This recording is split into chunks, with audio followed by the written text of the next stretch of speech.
Okay. Yo, what's good, everybody? It's your boy Lincoln Clay, just waking up from another long power nap. You guys know the drill. Hit the like button, hit the bell icon. The rest will take care of itself. If you are a new subscriber to the channel, welcome aboard. I hope you... So, gotta get something, man, before I go to bed.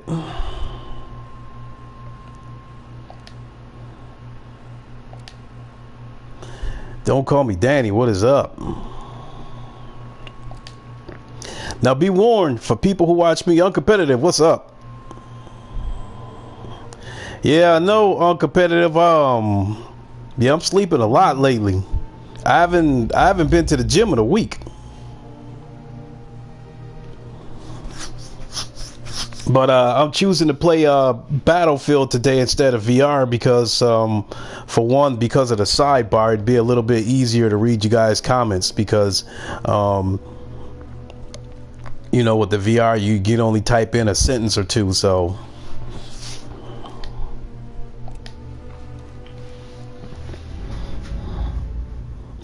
Danny Ruiz, you coming in, Craig Harris part 2. Is this Mass Effect? Sure. Ian Robinson, what's up?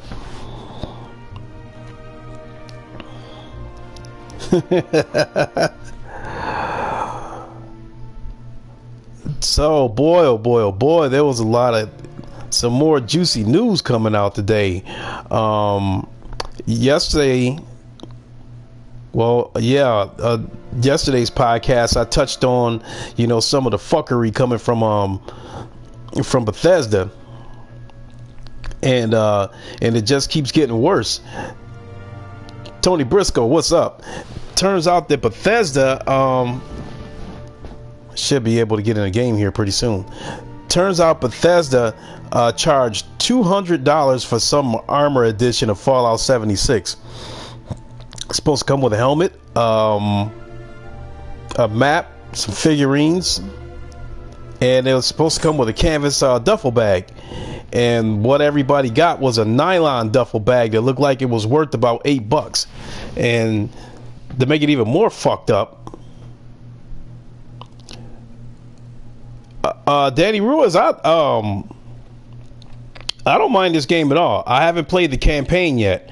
I bought this game mostly for the multiplayer, and that's so as I was saying in yesterday's podcast, I didn't mind that I paid $30 for this game because I'm only gonna be, immersed in half of it. Look, we all know collector's editions blow. Don't buy a video game if you want a bag. Yeah, exactly. So to make it even more fucked up, at first, hold on, let me turn this down a little bit. But yeah, I'll just skip it.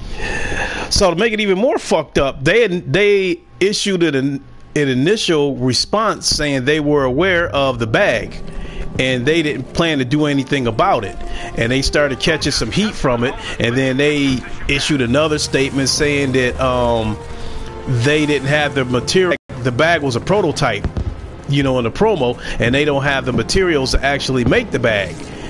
And then they issued another one saying that, you know, that they apologize and call customer service to prove that you bought the armor edition, and they will assist you in, you know, obtaining 500 Atom, which is in-game currency that amounts to about $5. There go one right there. God of War's design. This is the now Spider-Man collectors were awesome. Yeah.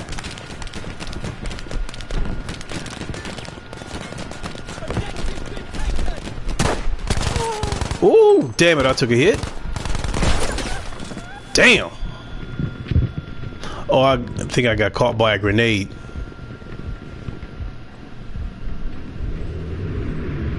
H player, you got the Fallout 76 collector's edition? Oh, come on, man. I mean, they warned you that the game was going to be fucked up, and you turned around and bought a collector's edition? Man.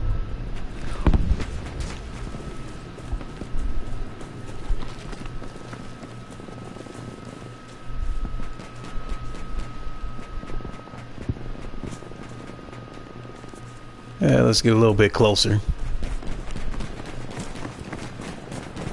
I give it credit. This game looks good. We have taken objective Charlie.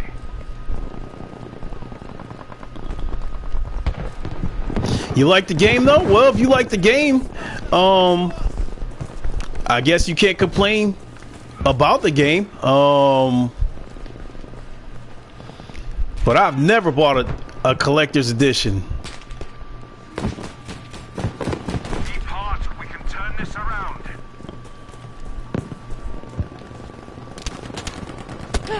Oh shit! We have now taken objective Able. Ain't that a bitch?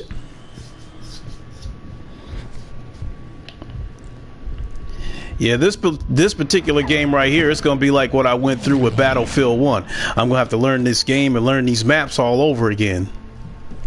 Keep it up. We have enough objectives to sway the outcome of this fight. Objective Dog is now ours,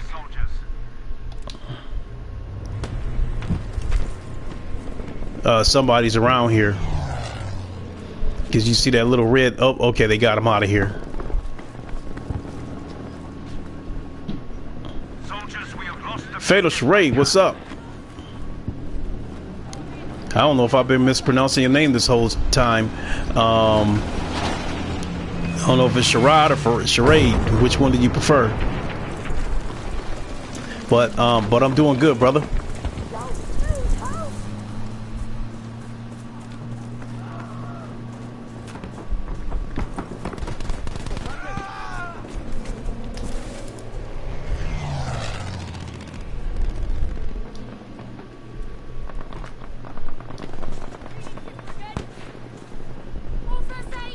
Simply Deep, what's up?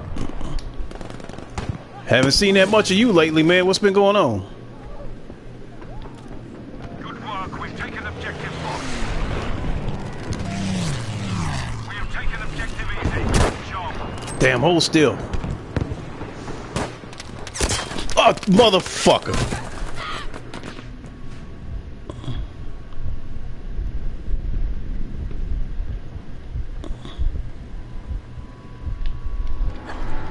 Oh, you been busy working? Hey, nothing wrong with that. Make that money. Shit, speaking of work, shit, I like kind of got some great news at work today. This guy who was boss of our entire plant, I guess, they felt like he was taking on too much responsibility, so they split the plant in half, and now we got like 2 plant managers. And so once the plant got split in half, I got a new plant manager, and he went on to, manage the other half of the plant. Well, he's trying to recruit me to come to his side of the plant. So today he made me a job offer that, as far as the pay scale goes, they call it, target grades or pay grades. And so I'm like a pay grade 12. And this job that he offered me, is like a pay grade 14, and it adds another week of vacation. So I said, shit, you got my attention. And he said, okay, we'll talk tomorrow.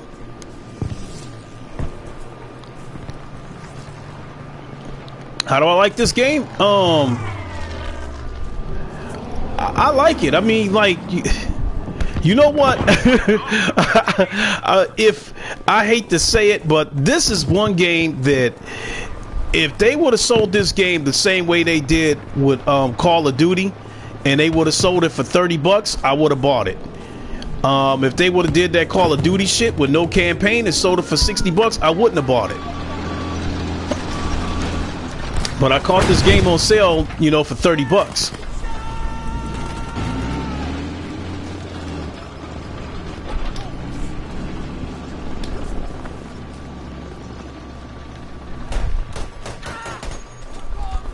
Well, I was about to give it to him. I was looking for him. You know, oh, this sale that me catching this game on sale, that wasn't some like bad secret, means some kind of secret or something. This game is off to a sales. So it's only been out a week and they already, put it on sale for half price.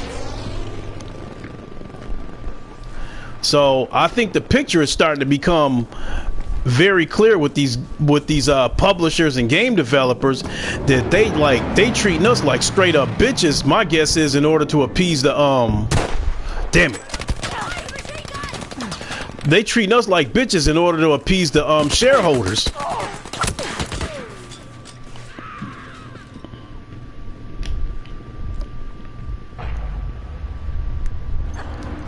So I think EA stocks are dropping. And I think, I've seen a couple of headlines for YouTube videos that was suggesting that investors are starting to pull out of EA. So they like damn near in panic mode.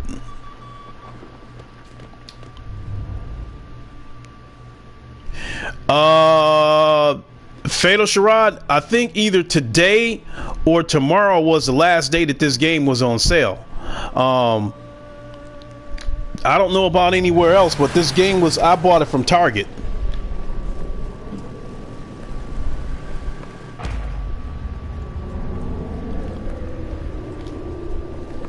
We now have control of objective Able.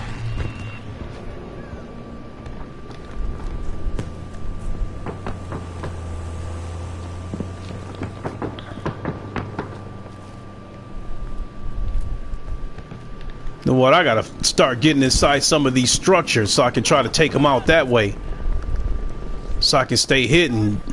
Just like in the desert, I used to go up, on Battlefield 1. I used to go up into the mountains and try to take them out that way.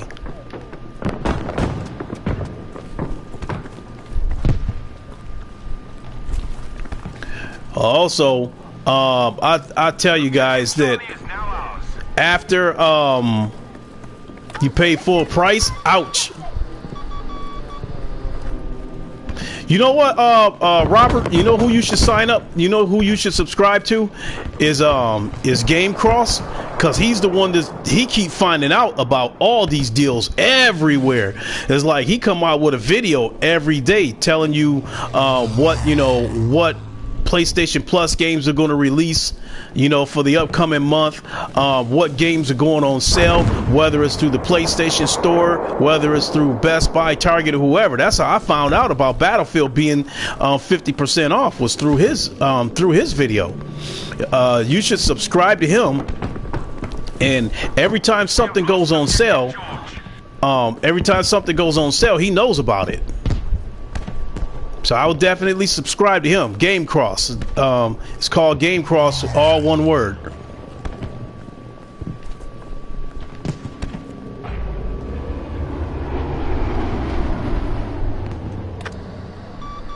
You can't get it for $30 on Origins?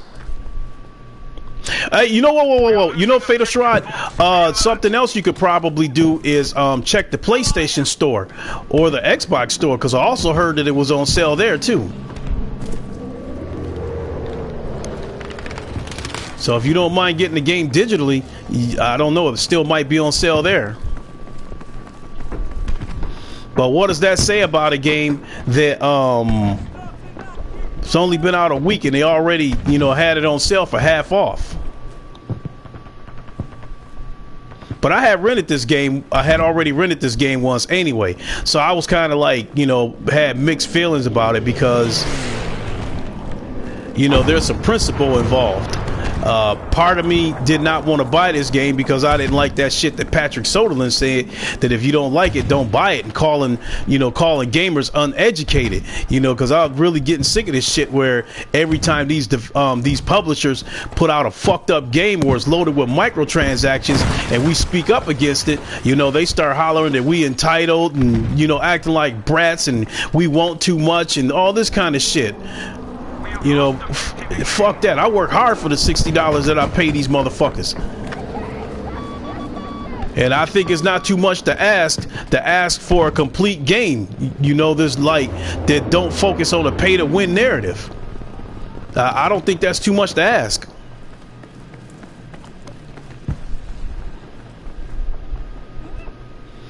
Cosmetic microtransactions are that and only that.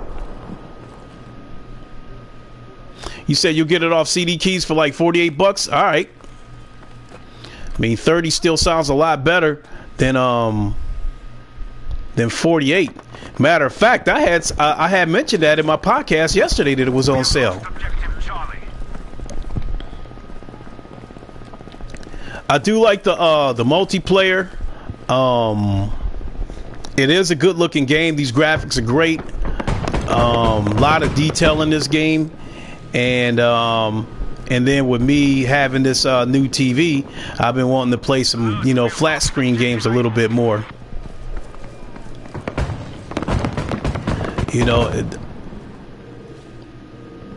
All the action is down there. There ain't nothing going on up here. So let me get on out of here.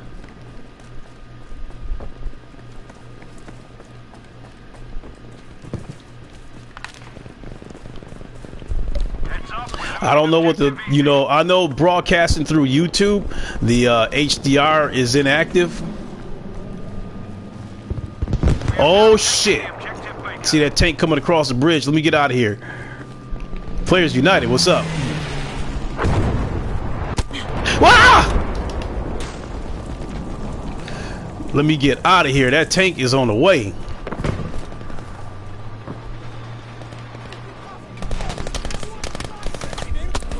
Motherfucker saw me.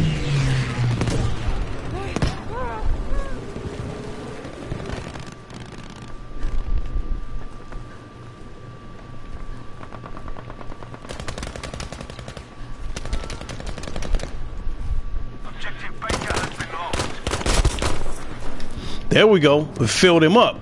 It came at a price though. Because I definitely took some damage. Oh yeah, something else I wanted to say was with this new TV that I got. What are you doing, man? With this new TV I got, I'm convinced that this TV is the best TV you can get and still be considered a budget TV. This TV has all the features that the big boy TVs have. It has HDR10, HDR, Dolby Vision HDR, wide color gamut, 10-bit panel, some other shit. This is the Hisense H91E 9100E Plus. This is their top of the line model, and I mean, to get a better picture than this TV, you'd have to jump up to like those OLED and QLED TVs that cost like $2,000 and shit. So I think this TV is definitely bang for the buck. And even I've seen some YouTube videos where they felt like, as far as budget TV goes, this is probably the best you can get in terms of quality and color and picture. But it's pretty much a general belief that the TCL is the best value. But I will say with this new TV, I'd probably say out of all the games that I got, MLB The Show probably has the most vibrant colors, because with you being in a baseball stadium and there's advertisements everywhere, and the crowd wearing different apparel, the colors are just vibrant. It's amazing. The games like this looks good, but I don't really consider these colors to be vibrant, because there's rocks, dirt, and sand everywhere. A few plants sticking out, but there's, I understand this is combat, so they wearing, these soldiers are wearing clothing that blends into the. It looks great, but these colors aren't vibrant. You said her TCL has poor quality control. I've never had a TCL. I mean, this TV right here is this is my third Hisense. I think OLEDs will drop in price dramatically next Christmas. I'm led to believe the way these TVs work, like I went into Walmart and saw the OLED, the the LG, I think it's the C8, the 55-inch TV, the 55-inch C8 was $2,200, and the 65-inch was like $2,700. And boy, oh boy, oh boy, did them TVs look amazing. And that's not even the top of the line model, but you can still see a world of difference between this TV that I got and those OLEDs. So that C8 looked amazing. That might be my next TV, even though I don't want to drop $2,700 because that's the price of a used car. But I think this TV right here is the best you can get for the price that I paid for it. This is a 65-inch H9100E Plus, and I paid $1,000 for it. Objective George is now ours. Uncompetitive. I should put that aside for the PS5. That money was put aside a long time ago. Uncompetitive. Already got about $1,200 set to the side for the PS5 and the PSVR. I don't think I know what to do with a 65-inch display. This is actually my third 65-inch TV that I've owned. The first one was a Vizio. Sold that to my brother and bought the Hisense H6, and then when I bought this H9, my brother bought the H6, and he's in love with it. He actually bought both of my TVs, the H6 and the Vizio. You know, he's putting together a sports bar in his house, so he wanted to use one of those TVs, to put up on the wall, for the sports bar in his house. Said Sony might be making another handheld, Players United. Well, we've seen that little white thing that looks like a Vita, but it looks like it's got two white cubes that you just take them off and just let them run around and do nothing, I guess. Just let them run around with a mind of their own. I think the price of the PS5 may cost a total of $1,000, including everything. $500 for the 2 terabyte, $300 for the PSVR. 2 times 100 for you must have made a long sentence uncompetitive, because I don't know what the 2 times $100 for, and it stops right there. But yeah, But yeah, I already got, like I said, I already got about $1,100-$1,200 set to the side for the PS5.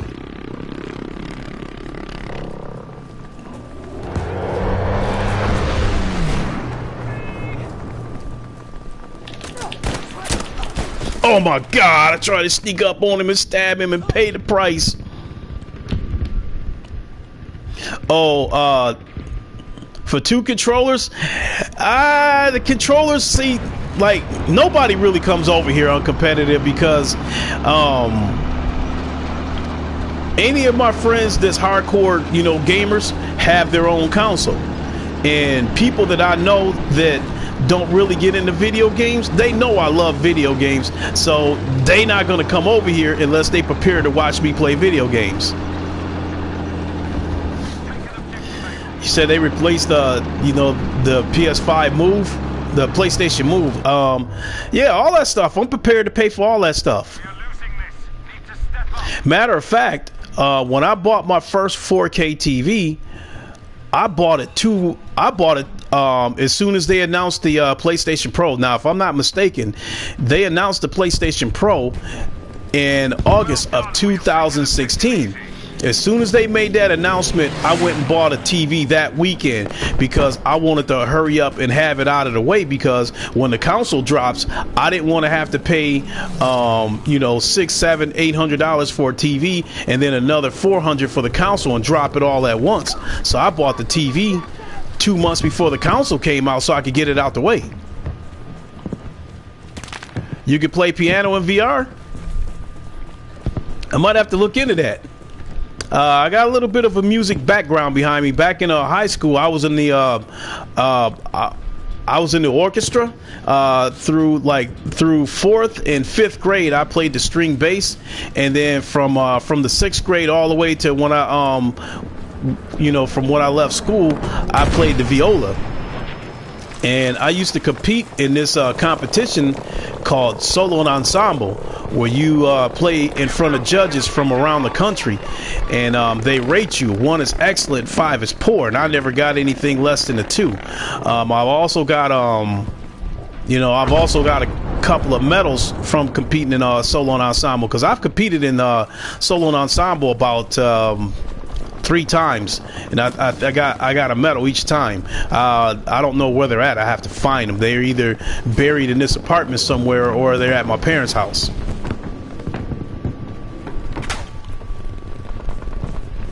Attention, objective easy is lost.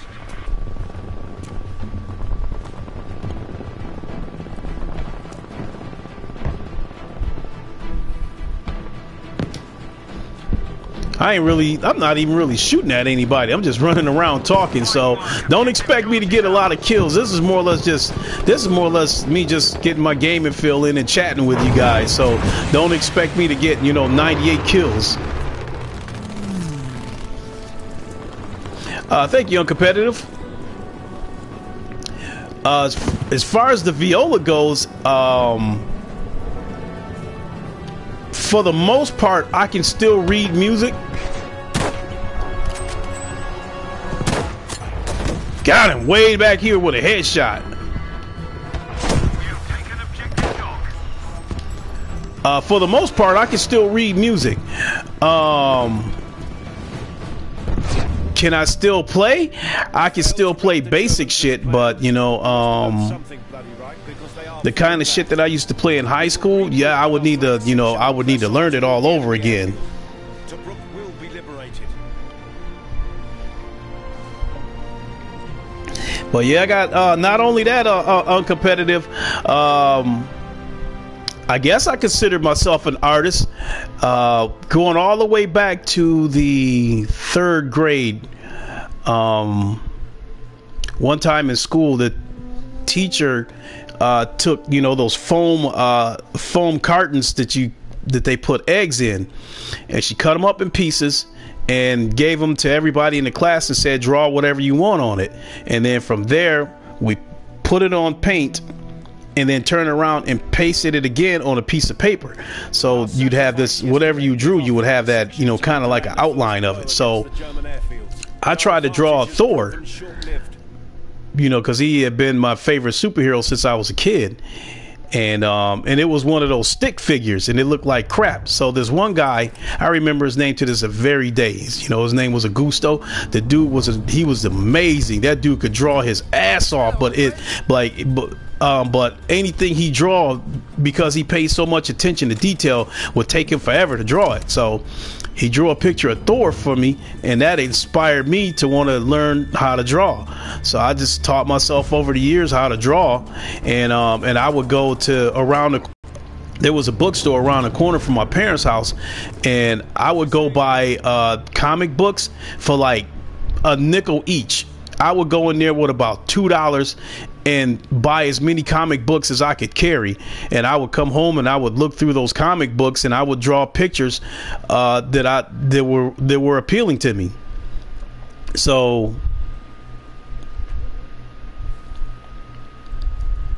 see, Uncompetitive, you said you never been good at drawing cartoons, like comic book characters. I was pretty good at drawing comic book characters, but like certain angles, if I did it off the top of my head, it would never come out right. So I would have to draw it, see the picture from a comic book, and then I would draw it, and then I would know how to make certain angles, come to life.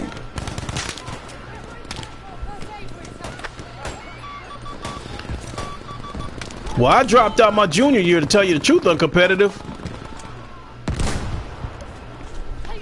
I just had no interest in being in school. So truth be told, I flunked my freshman year because I just was not interested in what was going on in school. And so I flunked, and then you Christopher Hart, you used to draw anime, Greek mythical heroes. Oh yeah, I would Slaves in Chains. I definitely would have been interested in the mythical heroes. because one year, I think for like reports or something like that, we were you know, on the subject of Greek mythology, and every student had to do a report on a, you know, Greek god and had to include a picture of it. So the teacher came to me and said, I'm giving this one to you because I know you can draw and I think you'll do a good job, you know, drawing it. So he gave me Mercury, and you know that the Greek name for Mercury is Hermes. And then, you know, once Rome took him over, then, you know, he became Mercury.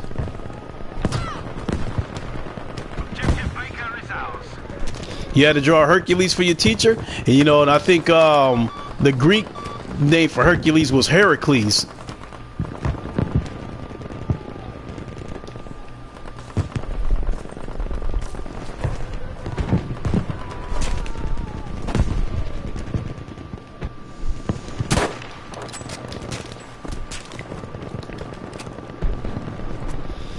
But my drawing was so good the teacher didn't believe I drew it.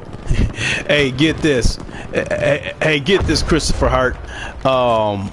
My brother had a Conan comic book, and my brother was one of those dudes that always wanted to have something first.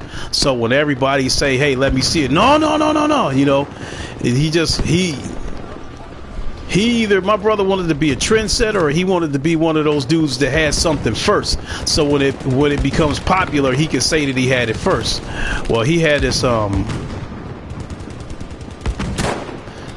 Conan comic book, and I said, let me check it out. And he's like, no. But there was a picture in there that he wanted me to draw, so I drew it, and it was like one of my best drawings ever.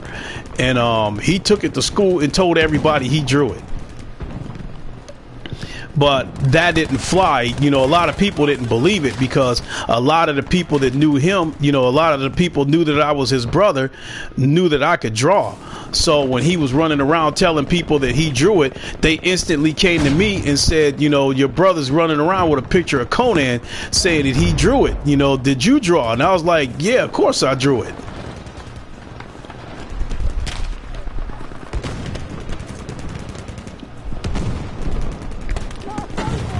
So that's part of the reason why I was fucking up in school, because while the teacher was trying to teach us shit, you know, I'm drawing pictures in math class and any other class, you know. So I used to draw my own comics. You know, I would like go into the teacher's desk and get like 20 sheets of paper and like draw lines through them to make squares, like, you know, like the comics you would see in the Sunday paper or comic books, and I would draw my own comics, but a lot of them I didn't finish. Ooh.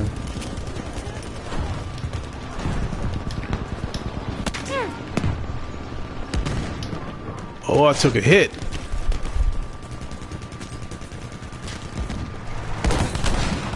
That cheers me up to hear that art is valued. It should be. Yeah. I mean, one of these days I would like to start drawing again. I mean, every time I go somewhere and I see a comic book sitting on the shelf, like for a split second, I'm like, damn, you know, I should buy this so I can draw the pictures. Because, you know, in the beginning, in the beginning, I didn't read the comic books. I just bought them to draw the pictures out of them. Am I enjoying the game? Yeah.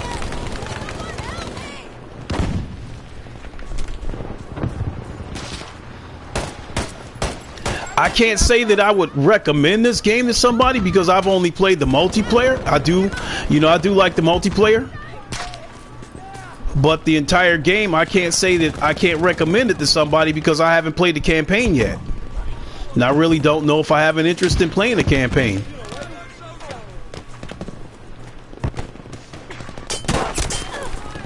Oh, damn, they both popped me in the head. Impatient Fire, you still draw, studying to become an animator in school. Hey, that's cool. Good luck with that.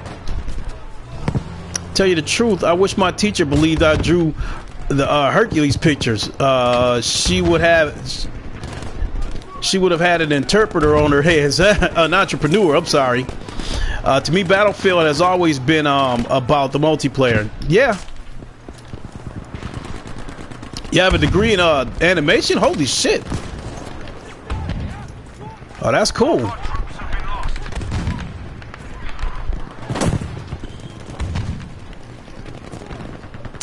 Then, like, when I was about 20 years old, my girlfriend at the time, she gave me a couple of comic books because her cousin was a comic book collector. So she gave me these, and he collected comic books, and he kept them in plastic bags with a backer so they don't get creases in them and stuff. And she bought a couple of books off of him and gave them to me. And one of them she bought was the Batman one, The Killing Joke. She gave me that one, and she gave me the one where Robin was killed, the second Robin, Jason Todd, and it was like basically all 5 issues of that one combined in like one issue.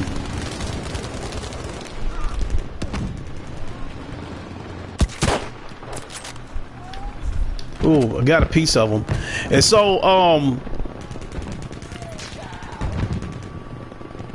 I don't know. So those books that I spoke of, I kept them at my mother's house, and my mother was kind of like, I don't know, my mother could get kind of trippy sometimes, because my mother was like, she was the type of person that when she clean up, if you got something you don't want, throw it away. It better not be sitting on the table. It better not be sitting on the floor. Otherwise, it's getting thrown away.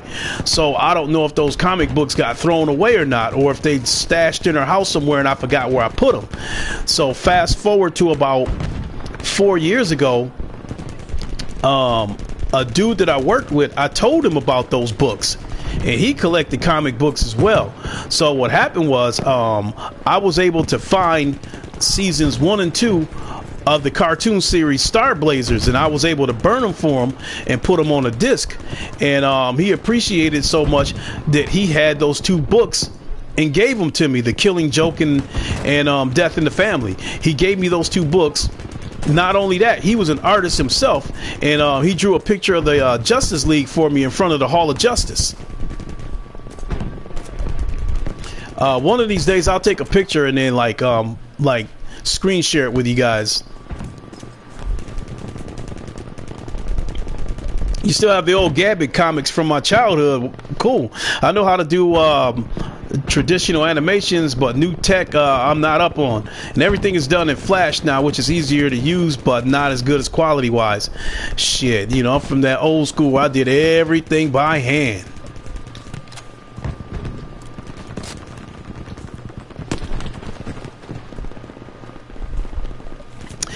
Something my uncle used to do when I was a kid. It's funny when I look back at it. My uncle used to draw these stick figures, and what he would do was he would take a book, and on the edge of the page he would draw these stick figures that was fighting, doing karate or something, and he would draw like maybe 100 pages of these stick figures fighting. So then when he flapped through the book, the pictures moved. So that was the first time I seen somebody make moving pictures on paper.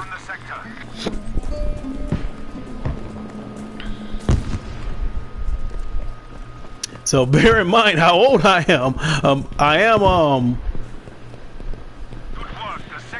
am 51 years old, so Attack the next sector, soldiers. see, Robert Evans and Impatient Fire, you two are talking about something I have no idea.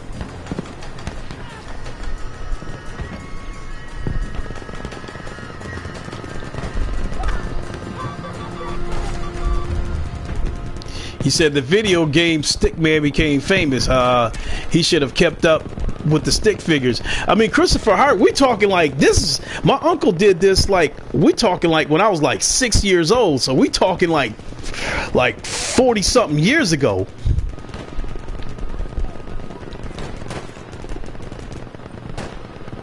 My uncle was an artist too. He had a career in graphic, graphic art.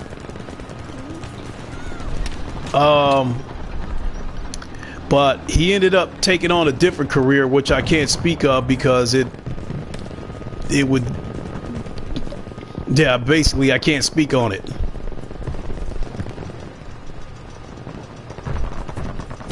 You said years ago when people only found art in, in grand presentations. Not good, there's few of us left.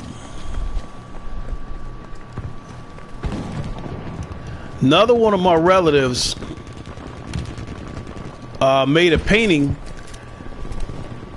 of a famous singer, and he got lucky enough to present that painting to the singer.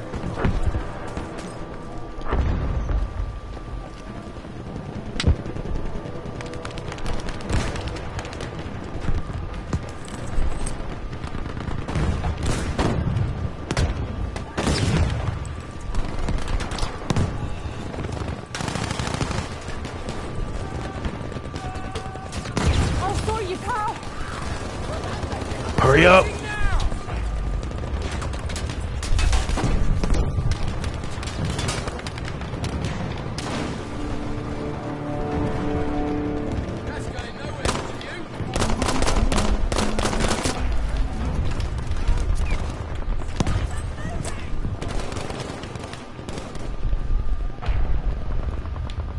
Oh, I got a measly kill.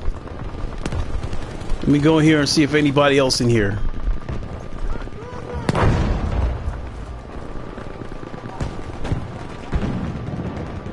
You said you have no idea how difficult it was. I put it to you this way, Robert Evans. Like back in the old days, I do know that back in the old days when they did that shit by hand and drew this shit on paper and stuff like that, you would have to I think you had to draw like 18. You'd have to draw pictures on like 18 sheets of paper to make like 1 second of a moving picture.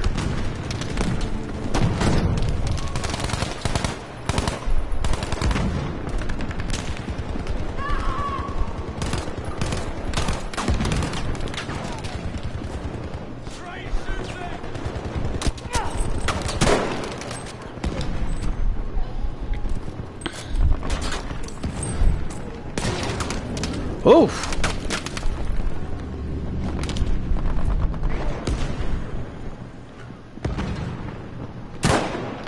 I swear to God, it looked like my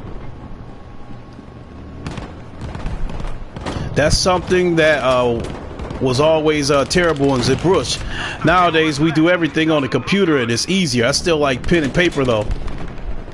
Hey, I still have appreciation for people who can draw the old-fashioned way on paper.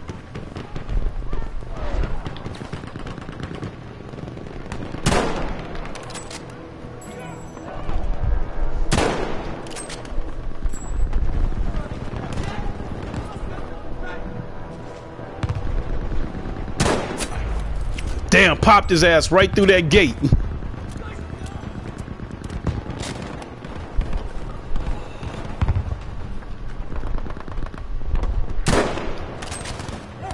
Him try to hit his ass through that gate.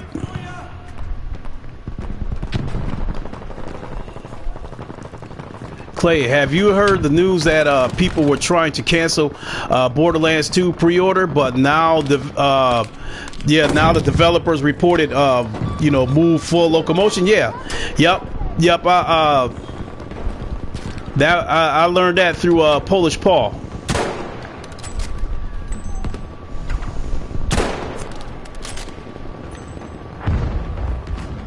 Yes, like I had said that yesterday on my podcast, that people were canceling their pre-orders because at first they said you were going to have full locomotion with the Move controllers. Then they said you were only going to have teleportation with the Move controllers. But I think because people are canceling their pre-orders, they must have decided to go ahead and put the full locomotion in with the Move controllers.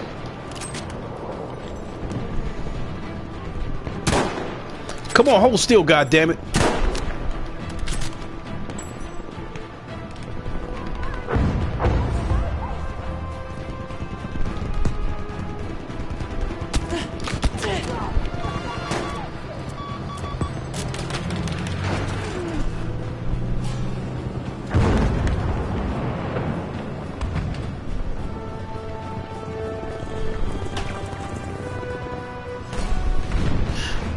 Can't wait till Five Nights at Freddy at VR. Yeah. I talked to my son about that, Lunkin. And Robert Evans, I kind of don't know what you're talking about right there. Like, because, like I said, I'm old school. Grabbed a comic book, flipped through the pages, saw a drawing that I like, and then, you know, and then duplicated that same drawing by hand.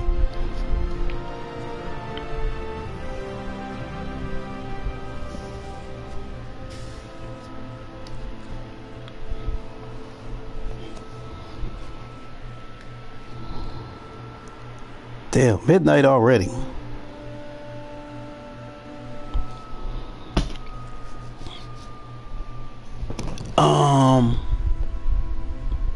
Another game that I'm curious about, Lunkin, I think it's called Rush. It's considered a racing game, but it's actually you wearing one of those wing suits. And you're competing against other players, you know, flying in those wing suits, where you fly through checkpoints, and it's a multiplayer game. So that's definitely a game I'm curious about. Smashed through the Ardennes and is now racing towards us. We expect them within artillery range soon. Oh, no problem. It's all 3D modeling talk, huh, Robert Evans? Yes, like I said, you know, I have no idea about that kind of stuff. All I can say is, you know, with the raw talent I had with today's technology, shit, I probably would have been a beast if I was still into that kind of stuff.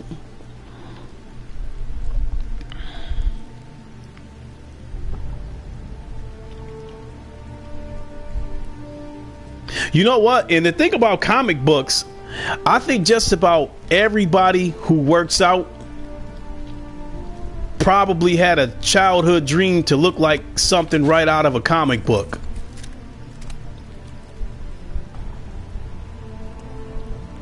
After 5 years of programs, you know, have improved leaps and bounds.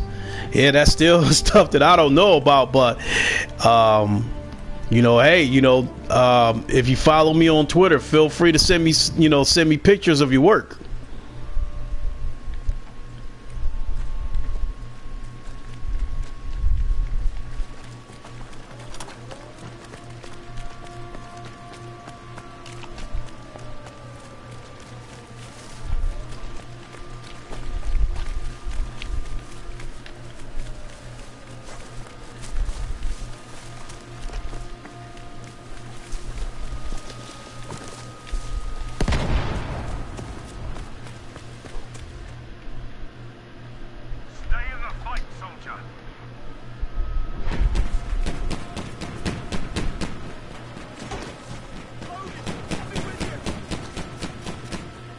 Oh, look at that.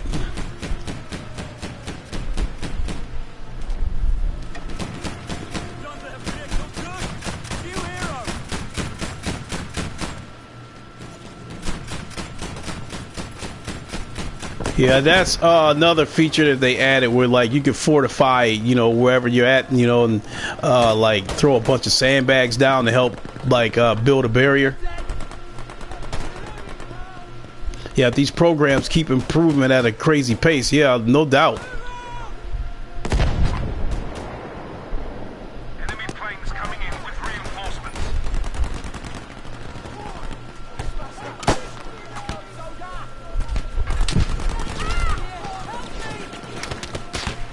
He had to be crazy to think he could get over here like that.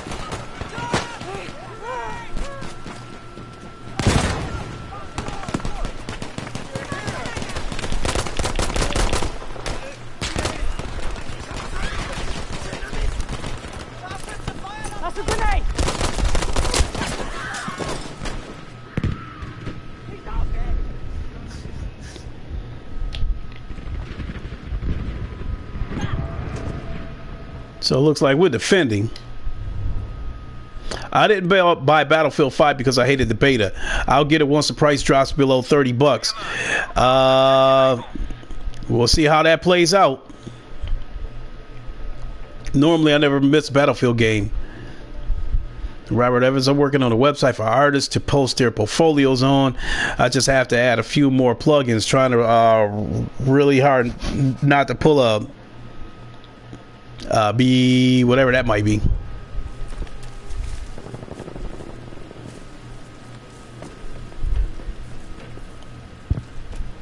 Destroyed objective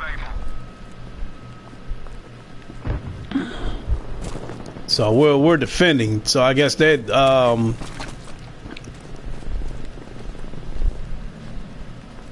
you want to say RIP to the heroes who risked their lives and not here with us anymore? All right, cool.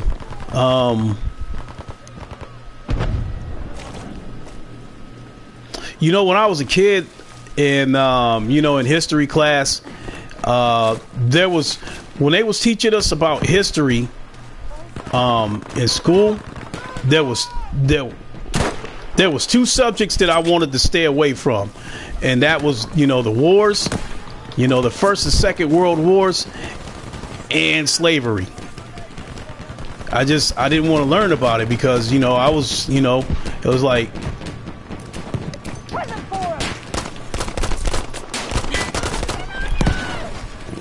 Objective Baker has been armed by the enemy. damn it,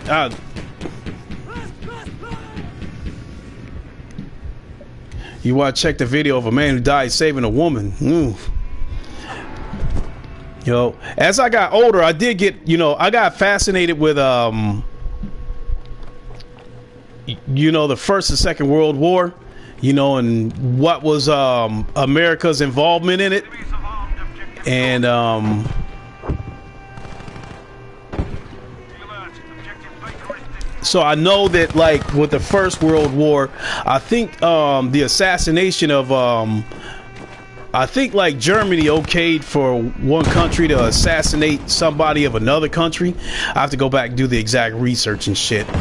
And that's kind of what started the war. You know, Germany had somebody start the shit for them, from what I'm understanding. And, you know, Britain was worried that Germany was going to try to take over the world, so they tried to round up as many people as they could to help them. And they had been trying to get America in the war for the longest. And America was trying to stay out of the war. And so you probably heard of the sinking of the Lusitania. You know, during the war there was supposed to be a code where, like, hospital ships and passenger liners, you know, were off limits. But Germany said, fuck it, you know, everything's fair game now.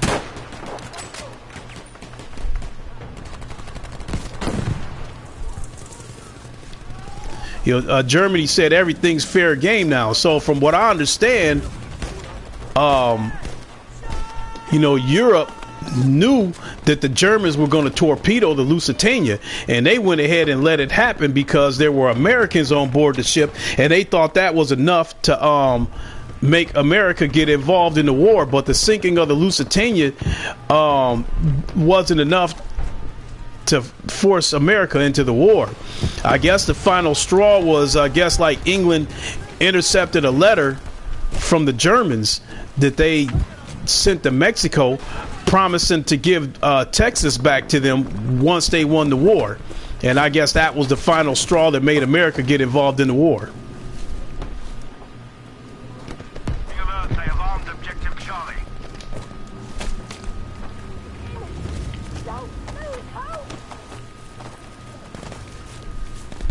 Is anybody watching this? Is anybody familiar with the animated series Star Blazers? It only ran for 2 years. We've got more enemy planes approaching. Damn it.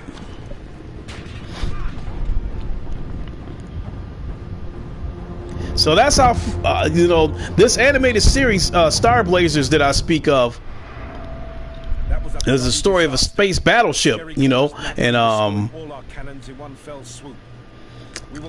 Star Blazers is great. It's a great show.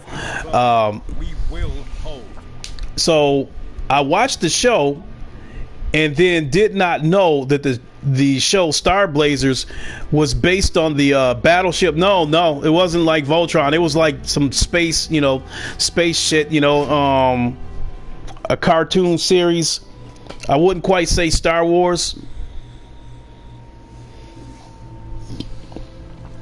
but it was some animated, you know, space shit, you know, based on a space battleship. Well, it turns out that the show was based on this ship called the Argo, and what it was is the Argo was actually the Japanese battleship, the Yamato. So that's what the show was about. You know, Earth was being threatened by Gamelons, and they needed a spaceship. They needed a ship that would be able to make a long journey to go get this device that would remove radiation from the Earth. And so they found the Yamato and turned it into a spaceship. Yeah, sort of like Battlestar Galactica, yeah.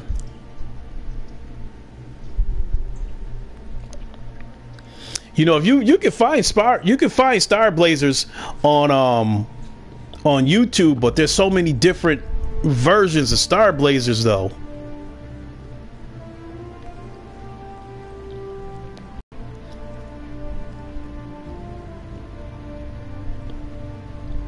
So actually, that's kind of what the show Star Blazers is, what started my fascination with the Second World War, because when I realized that the Argo was actually the Yamato, then I went and did research on the Yamato, and then that led me to have a fascination with battleships. So I started doing research on like the Bismarck and the Tirpitz, the Yamato, you know, the Missouri, you know, that led me to do a lot of research on the Second World War. You know, I became fascinated with that battleship that's sitting in Pearl Harbor underneath that water, and they basically turned it into a museum where you can go across that catwalk and see the ship underneath the water, and they, you know, with the gun turret has been removed.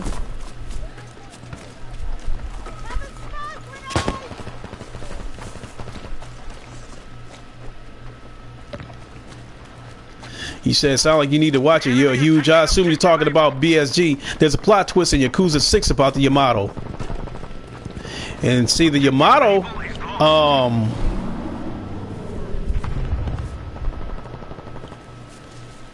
the Yamato never really saw an intense amount of action until it was finally sunk, because, you know, when it was finally sunk, the war was pretty much over. The Germans had already been defeated, you know, but Japan hadn't given up yet, and so they basically sent the Yamato out on a suicide mission, basically sent her out there to die.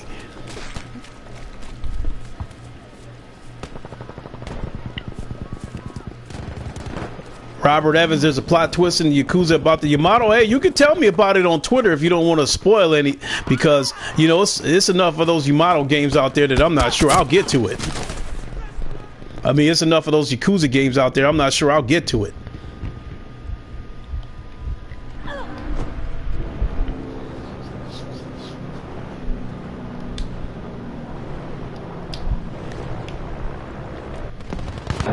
Oh, we don't want to go there. He just got shot. Saris is great. What's up? The Yamato anime had 3 seasons, you know, only 2 seasons released in the USA. And those are the 2 that I'm talking about. The first year where they had to go to the planet Iskandar to get the Cosmo DNA, and then the second year against the Comet Empire. And you know what I'm talking about. Saris is great. The Battle of Saturn was one of the greatest battles I ever saw.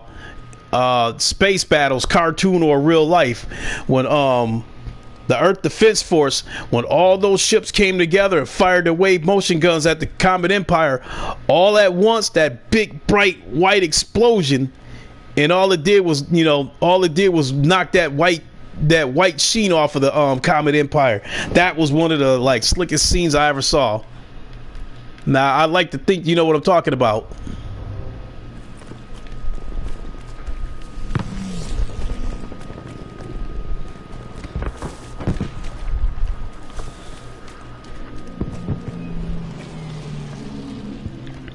You know, as far as battleships goes, like I understand that like that the Bismarck was out there tearing up shit, and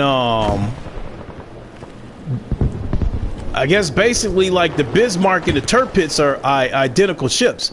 Now, the first thing that started my fascination with the Tirpitz was my grandmother gave me a battleship model for Christmas, and it was a Tirpitz. And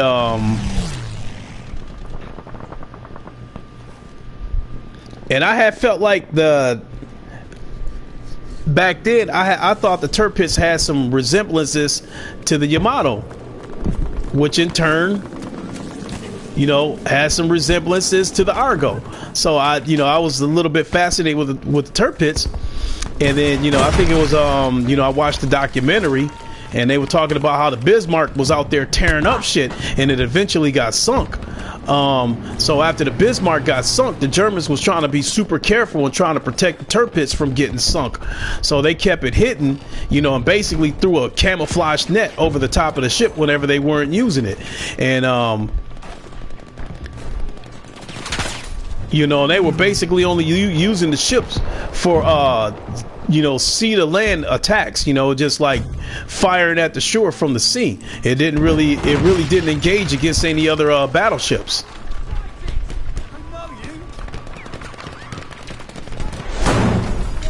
Ooh.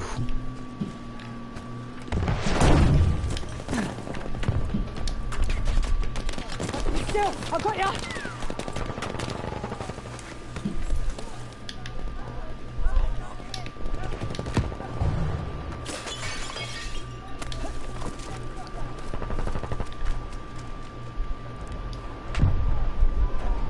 I know I saw something.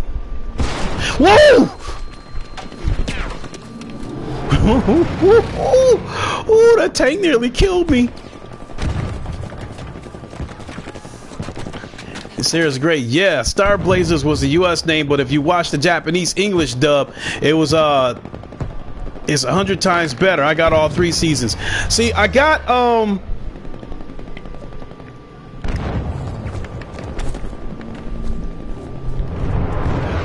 what's called Space Battleship Yamato, the first 2 seasons.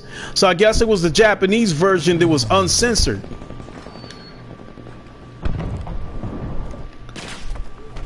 Because in one episode of the Star Blazers, they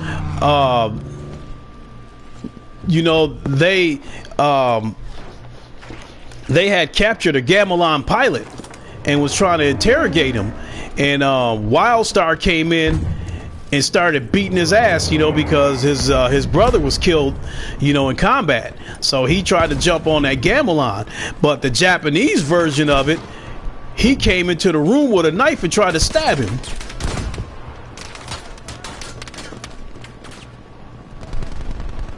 Is this Fortnite Lincoln? Oh shit! Nope. This is Battlefield, mister.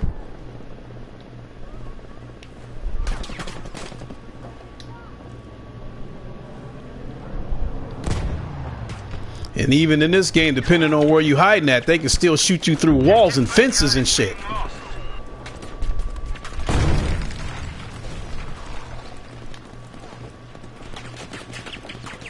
Soldiers, objective Baker has been lost. Whoop, fuck that. That's a tank. Yeah!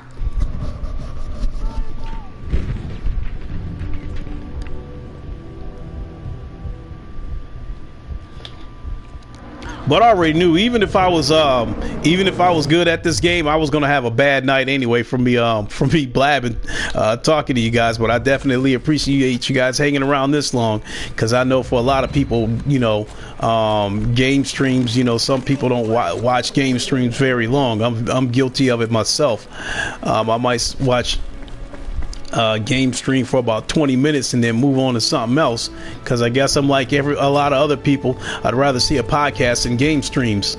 So sometimes I try to do both. Sometimes I try to have a podcast and a game stream in one, talk about different things while I'm playing a game. And so because of that, I'm playing like shit, basically.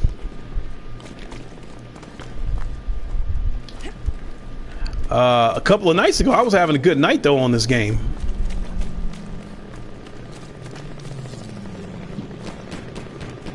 So the tank assault class is still in this game. I have no idea. I think it is Robert Evans, but for the most part, this sniper class is pretty much all I've used. See, that's the stuff right there. I had no idea where he's at.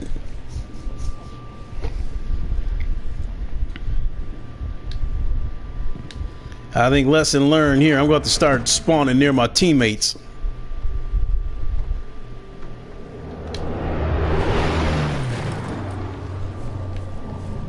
But a lot of times a lot of times those dudes is right in the heat of battle. So if I go spawn on them when they right in the middle of a firefight, then I'm fucked coming in there with a sniper rifle.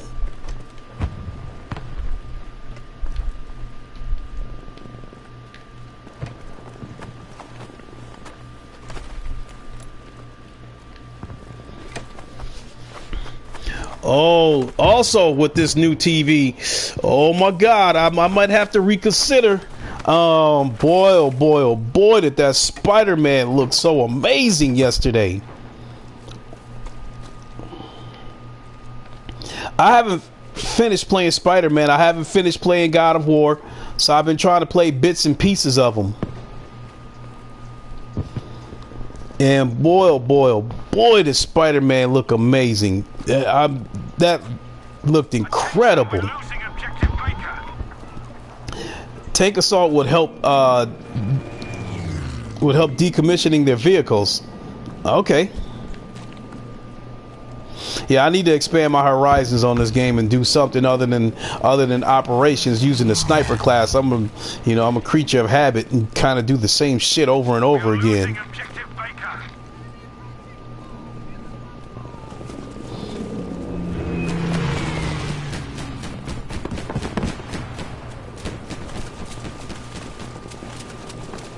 Also, I don't know why I haven't really. I think I still haven't given this game a fair chance. But when I bought the Battlefield on sale for $30, I also bought Red Dead Redemption. That was not on sale, but I'm already starting to have this buyer's remorse feeling. I went in to try to play the beta. First of all, that's how I've been getting fucked up from these paratroopers landing. Because when I go to spawn somewhere, it's like, no, I don't see anyone in the next Battlefield needs to go back modern. I agree. But I think that's what they're trying to do. I think they're trying to build back up to modern age. Because before this game got developed, there was rumors that, the next Battlefield was going to be, Vietnam based. Somebody's here.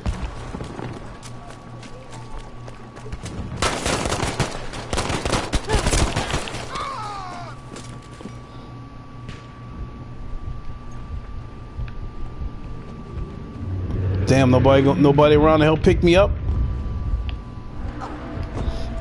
I'm a tank driver in Battlefield. I was number 2 ranked tank pilot in Texas on Battlefield 4 on PS4. Now I'm number. Remember Battlefield Hardline? I had got a total of there was one session that was modified on the PS4. I guess what happened was you can pay to rent servers and set your own parameters, and this session lasted for about an hour. So I ended up getting I think I finished up in second place, and I had 89 kills.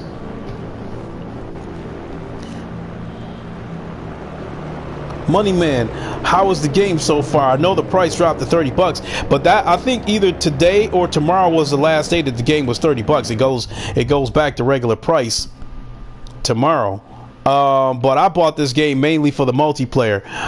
Truth be told, I wasn't entirely sure I was interested in the campaign. So being that I paid $30 for it and all I was interested in was the multiplayer, I'm satisfied with my purchase. If I would have paid $60 for this game and only playing the multiplayer, I'm not sure if I would have had buyer's remorse, because I'm starting to feel that way about Red Dead Redemption. I'm starting to feel like a little bit of buyer's remorse. I was trying to play the online multiplayer on Red Dead Redemption yesterday, And the shit was starting out like a fetch quest. You know, they come and get me off of this wagon. This woman summoned me and basically, you know, gave me pictures of some people that she wanted me to find them and pretty much kill them. But it was like, okay, before I could start looking for these people, you know, her hired hand was telling me, you know, go in town looking for this person. He can probably help you. So I go in town, go to the post office, see the person that I'm supposed to see. And he was like, well, I can help you, but, you know, I need a little bit of help myself. If you could go out to this camp and take care of these guys that's been causing trouble.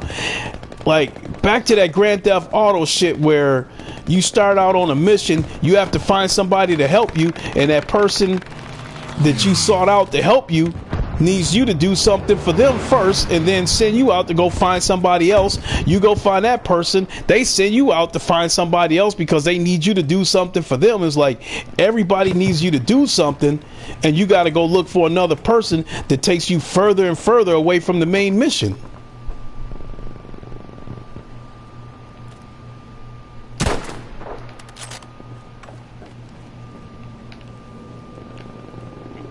I don't know where he went, but I got a piece of his ass. So you want Battlefield Vietnam or Red Dead Redemption 2? Maybe I should have waited for a price drop on it. So, you know, you want Battlefield Vietnam or Battlefield Bad Company 3? World War II is getting old. The World War II thing is only getting old because Call of Duty made that shit old. I mean, when the Call of Duty thing first started, way back on the 360, it was World War II based. And that was the only kind of games they were making before they finally started making the Modern Warfare shit, which that was getting to be overkill. And so was that, you know, Advanced Soldier shit, you know, that shit was getting old. With these jumpsuits and shit like that, these exosuits that you jumping all over the place in. That didn't do anything for me.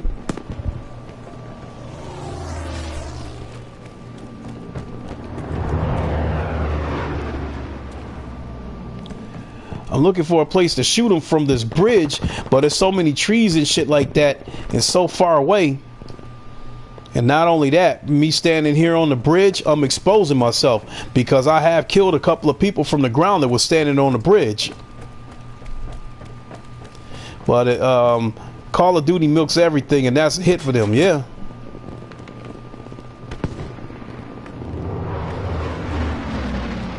It looks like I'm gonna have to go down there if I want to see some action.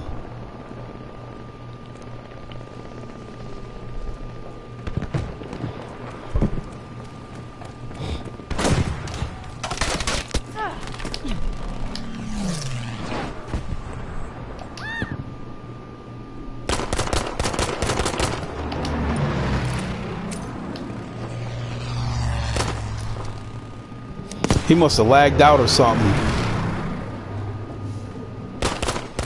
Look at that shit.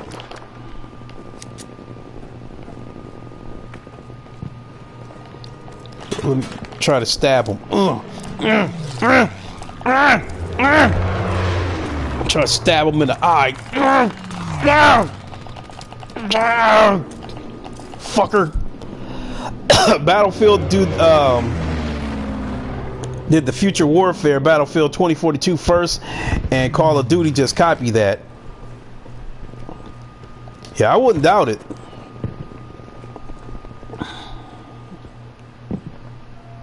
I mean, but if anybody should have did a World War II game, it should have been Battlefield, because the destructible environment, you know, makes the game more appealing. The destructible environment of Battlefield adds a different twist to the game, you know. And like with Call of Duty, all those kill streaks and all that kind of shit, it almost don't mean anything, because as soon as some kind of missile strike gets called in, all you gotta do is just go run inside a building and you're safe, and that's that. With Battlefield, when a tank starts to attack a building, you know, after about 4 or 5 shots, they're gonna level that building, so you can't stay in there and try to, stay hidden for very long. Because if you stay in the building, you'll get killed when the building gets leveled. So.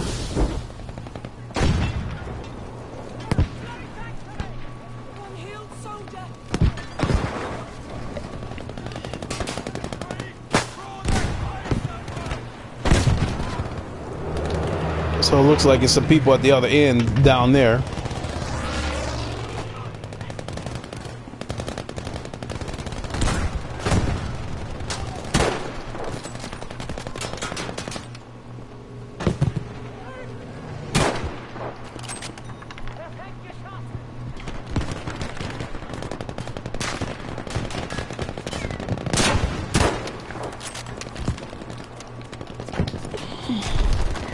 They're trying to invade us.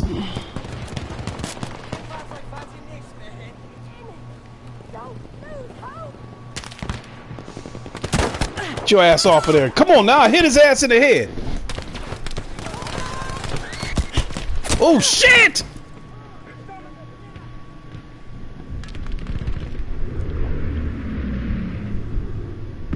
A remastered Battlefield 2042 would have been nice for those of us that hadn't experienced it yet. Yeah. You're now losing objective Able.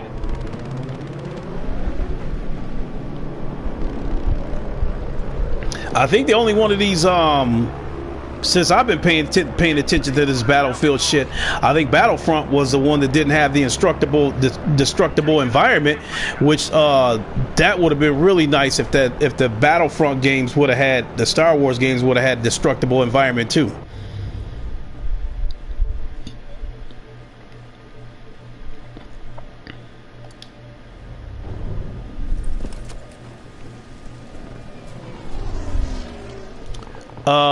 You want, what's my gamer tag? Let me see if there's a way I can show it to you. Okay, Money Man, you see, like in the lower left-hand corner of the screen, you see where that squad is? On that squad, I'm Money May 67. It's Money_May67. So and it's all capital letters.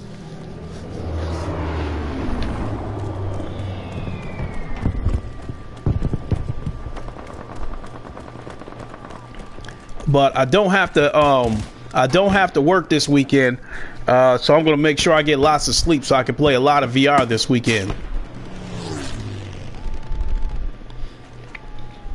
You said Battlefield 2042 off the Frostbite engine would be fire. Yeah, no question.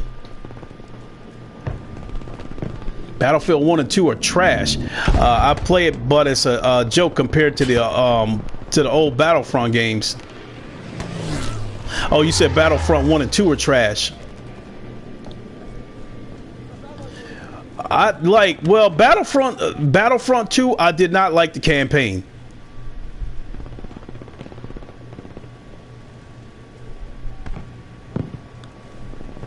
I don't like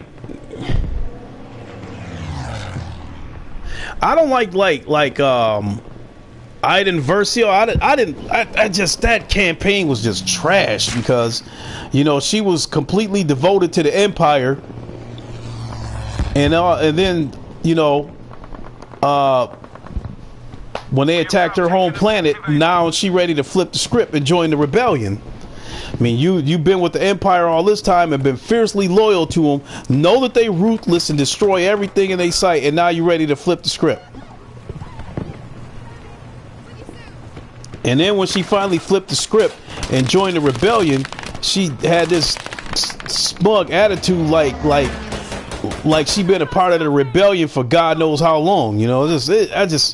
I just did not like that campaign. The multiplayer I did like the multiplayer campaign, but they fucked it up when they ran a couple of those updates through it. Now the Battlefront 1, that's all I played was the multiplayer. The remade, oh my god, the remade modern Battlefront games are garbage, huh?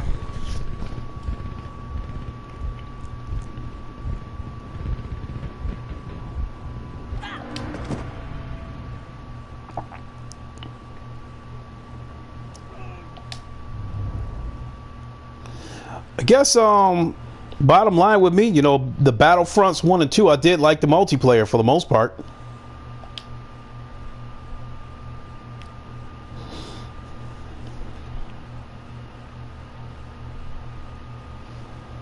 The old ones on PC are lit, but the graphics are not are too outdated. Wanya Tudor, what is up?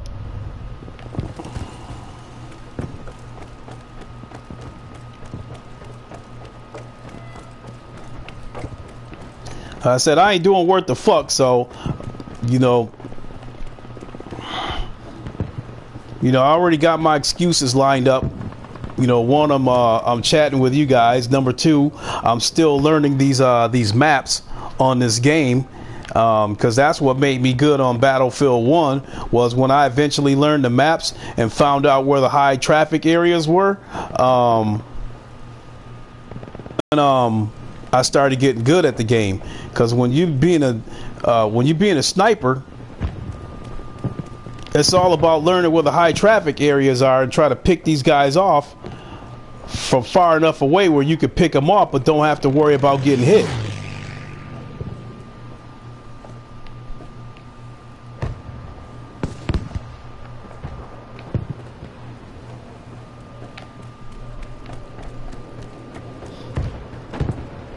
No, these maps are large too.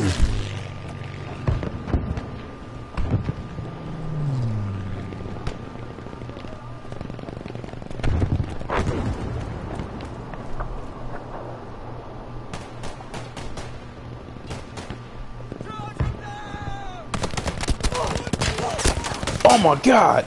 See, it must be these dudes.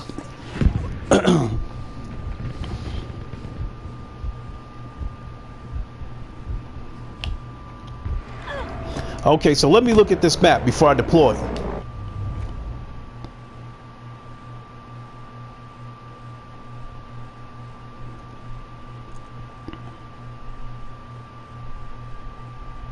In short, I need your help. The way I'm playing tonight, definitely. Let me look at this damn scoreboard because I know it's looking shitty. Okay, okay, Money Man, you got VR? You got firewall? Oh my God, I got 0 kills and 10 deaths. Oh my God, I should not have let y'all see that. Hey, get that Creed. Get that Creed, Money Man. I got it. Don't get that Boxing Apocalypse.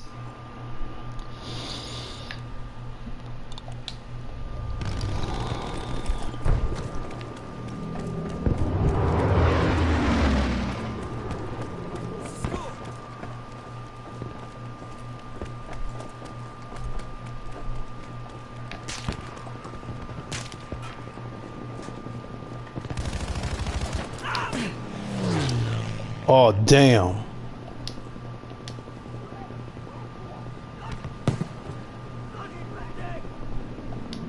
So much for going up there, because he got gunned down as soon as he popped his head up there. I'll let him go first. Yeah, it's one of those days in Patient Fire.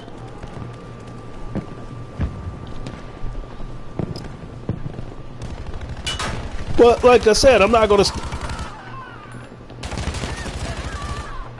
Oh damn! He.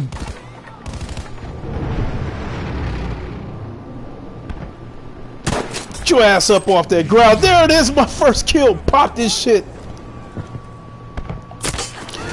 And then I got my head taken off. God damn! I was about to try to lay on the ground too. Yeah, for the record, I don't hate Battlefield. I just don't like what they're trying to do. You know, to buy time for the next Battlefield.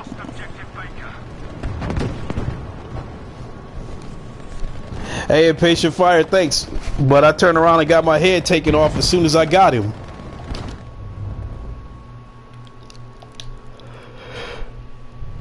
We have lost the sector.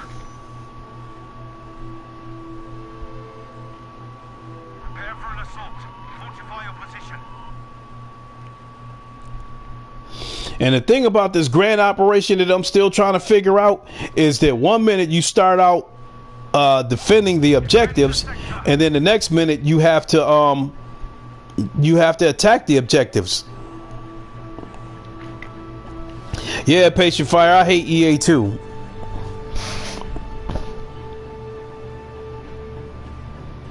And the crazy part about it is EA ain't the worst company no more, you know. Activision, Bungie, and now Bethesda, all of them are worse than EA now.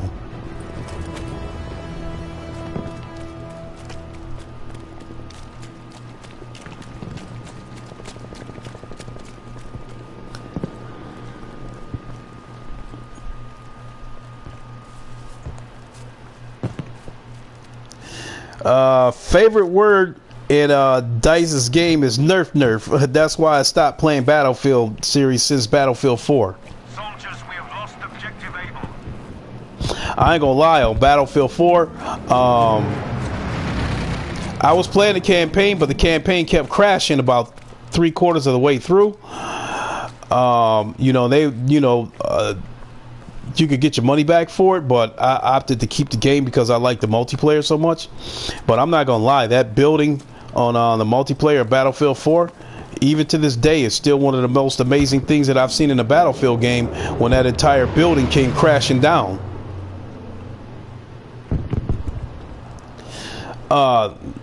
Money Man, Firewall is player versus player. It's 4v4.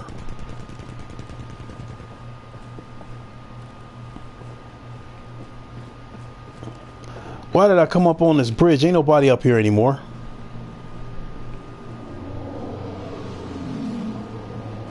Yeah, Siege of Shanghai building crashing is fire. Yeah, absolutely.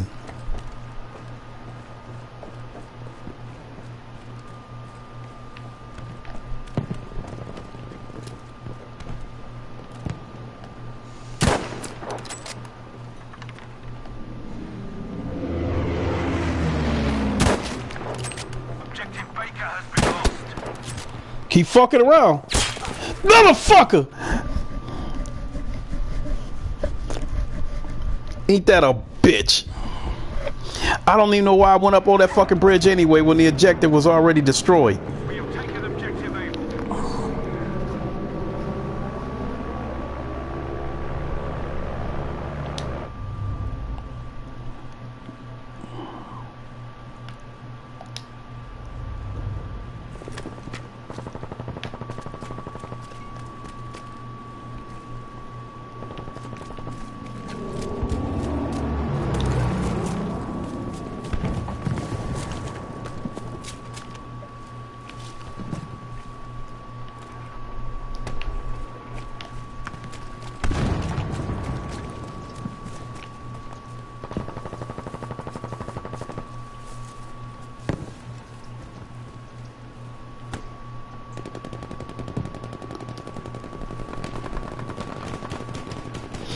Yeah, I should have been in bed already on competitive. I'll be ready to wrap this up here in a few minutes, but damn, hell yeah, it's damn near 1 o'clock already.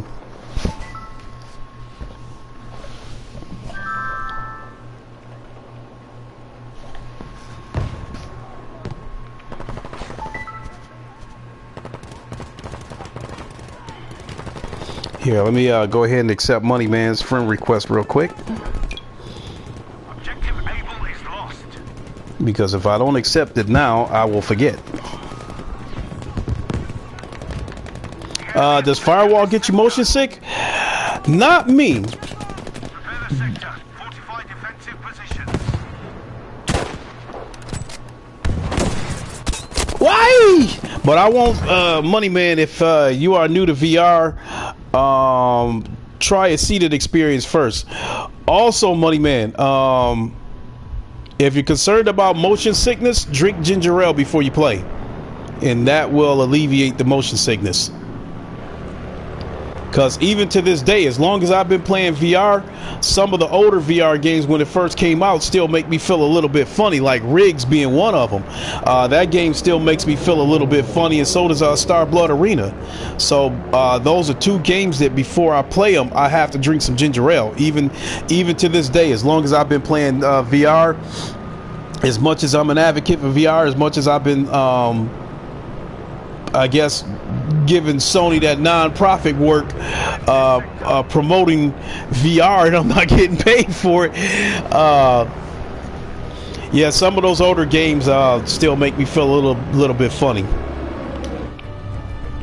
It definitely took me a while to build up a tolerance for Drive Club.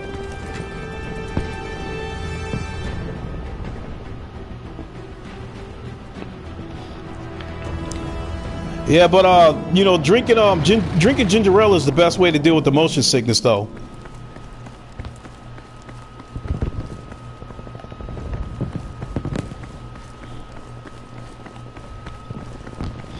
Not only that, Money Man, you like the term is getting your VR legs under you. That's basically saying you're gonna need to play the game to build up a tolerance for it. You know, once you build up a tolerance for it, you know, any games you think you might make you motion sick.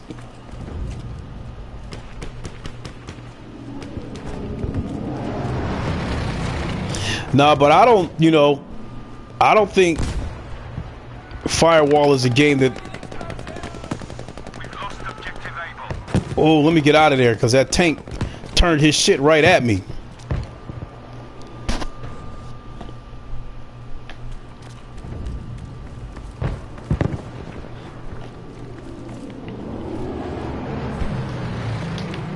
Yeah, but Firewall is kind of a slow-moving tactical game to me, though. So,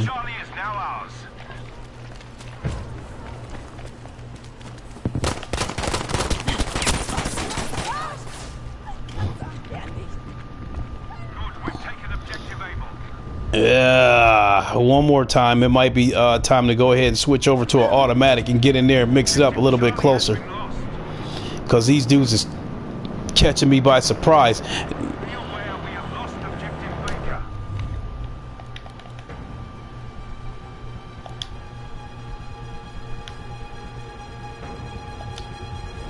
Look like we about to lose this shit.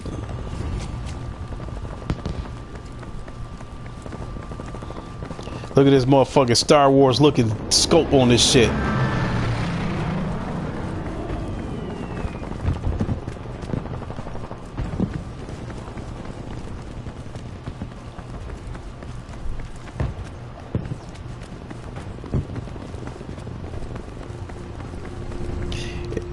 Impatient Fire, that was you, the Fire Knight.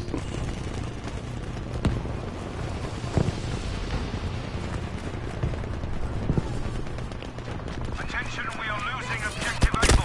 Ah! Ran right in the middle of that damn combat.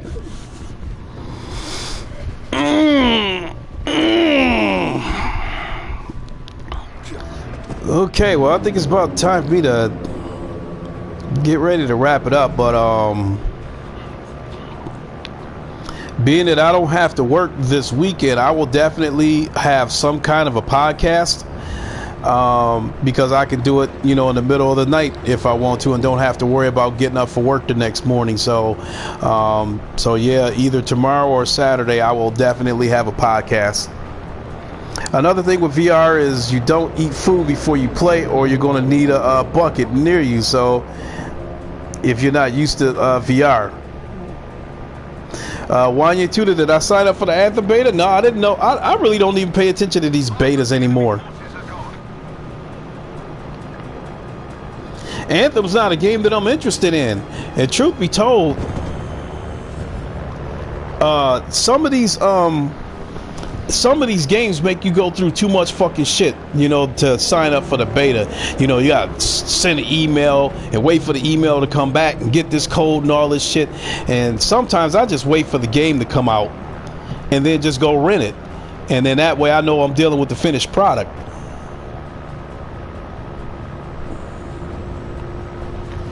You said no food before dancing games, huh? So yeah, when Anthem comes out, I'll rent it, but chances are I don't, you know, it doesn't look like my type of game.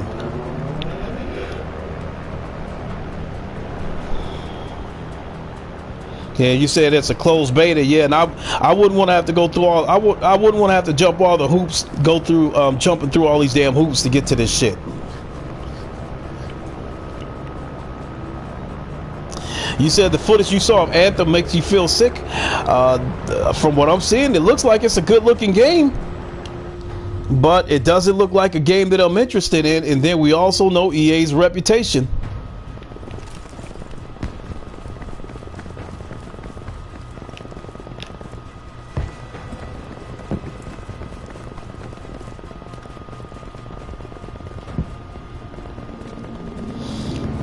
You said the cameras are weird.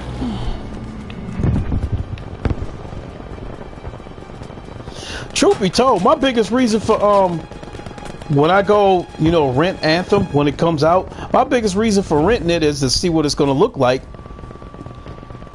You know, when the product is done, to see how good the graphics is going to look.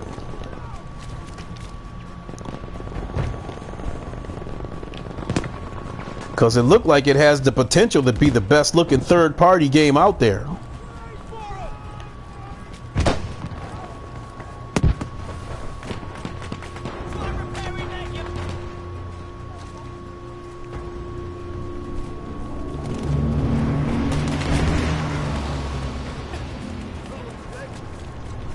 We have taken objective Baker.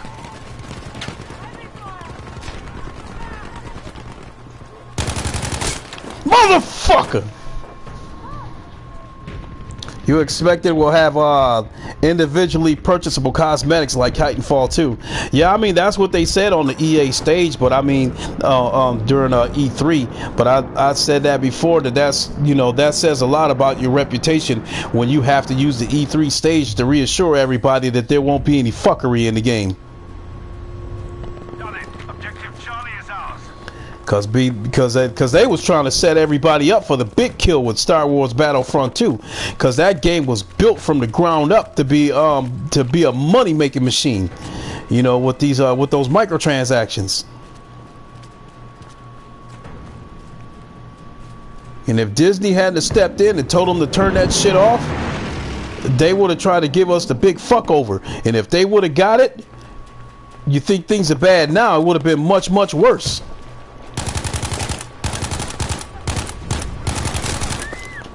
That motherfucker almost got away. But I shot him in cold blood in his fucking back.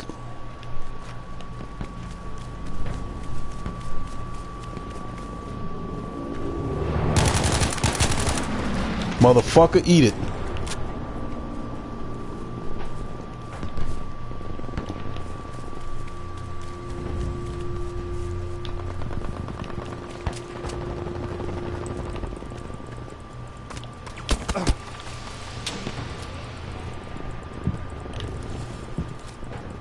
Objective Able is being lost.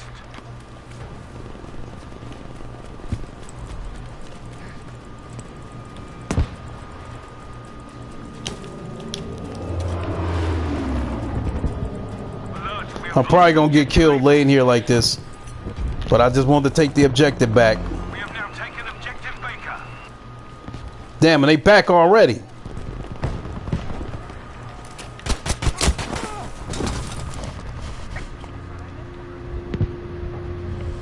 Ah, I did get him inside that shit, but it didn't finish him.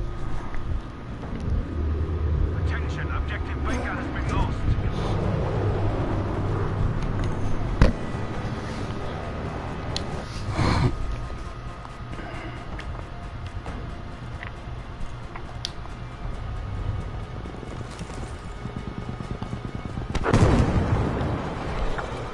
Yeah, that looks like a little ways to travel going over to objective A, but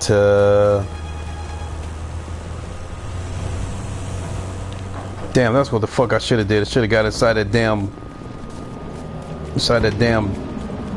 pickup truck tank, whatever that shit is. We have now taken the objective Baker.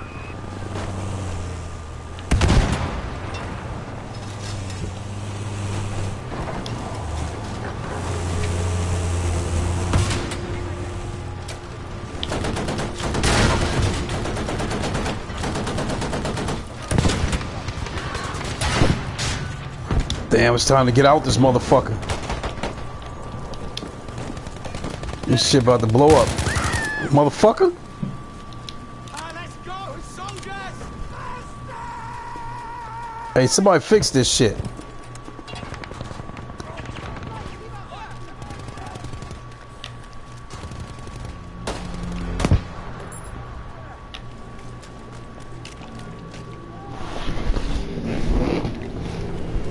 Good show, objective able taken.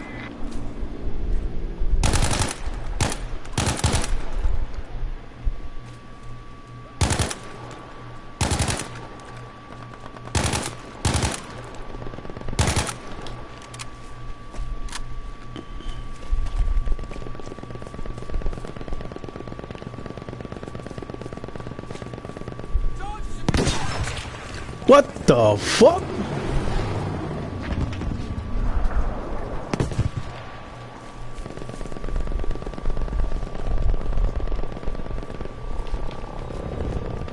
The enemy are taking objective able. Well, let me get over here and see some action. Cause I got me a couple of measly kills. We've now lost objective able.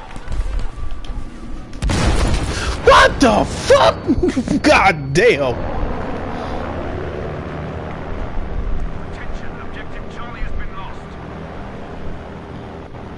Yeah, Wanye Tudor, I had tagged him in a tweet earlier because, see, man, he went off on Bethesda, but the crazy part about it was Bethesda was trying to set him up to damage control because that armored edition or whatever, that power armor, whatever that shit is, with the Fallout 76 helmet, they sent him that gift.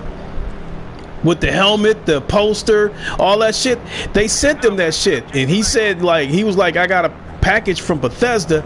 I don't know how they found me or why they sent it. They sent it for damage control because they knew that game was going to be fucked up and it was going to be met with a lot of backlash. And somebody like him, with the kind of subs he's got like 600,000 subs. Somebody like him can have an impact on sales. So they sent him a gift about a week ago, trying to prepare for the backlash, hoping that he would take it easy on him.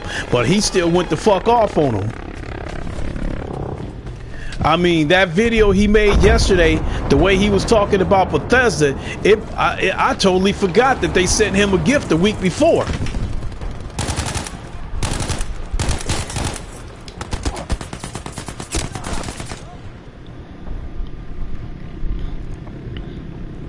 I don't think I've seen his video today though, but I know I'll check it out at work tomorrow.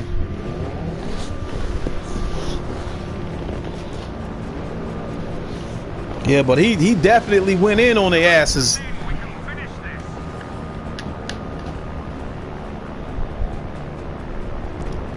Let me check something, people. 1 second.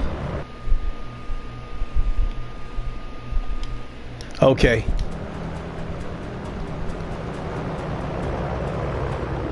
They're trying to compromise his integrity. To me, I saw it as damage control, uncompetitive, because I felt like they knew goddamn well what they was doing. Because for one thing, said you're gonna let me experience it firsthand like I did. I ain't buying that shit. If that's what you're talking about, I'll check out his video. But yeah, as far as trying to compromise his integrity, uncompetitive, Bethesda knew, like, the fuckery that Bethesda was trying was calculated, because because now it's all coming out that they wouldn't let the game be on Steam because Steam has a pretty good return policy, and they know if they would have let that game out on Steam, the majority of the people would have got their money back, and that would have been lost money for Bethesda. They trying to get that money and keep it. Once you pay for the shit, it's yours. That's it. They knew what they was doing with the fuckery, so they sent him a gift in the hopes that he wouldn't badmouth them. Like, to me, that was like premeditated damage control.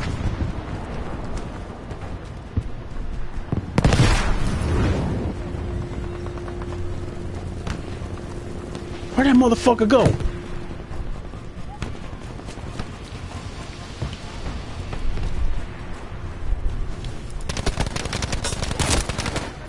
Ah, damn, I walked right in front of him.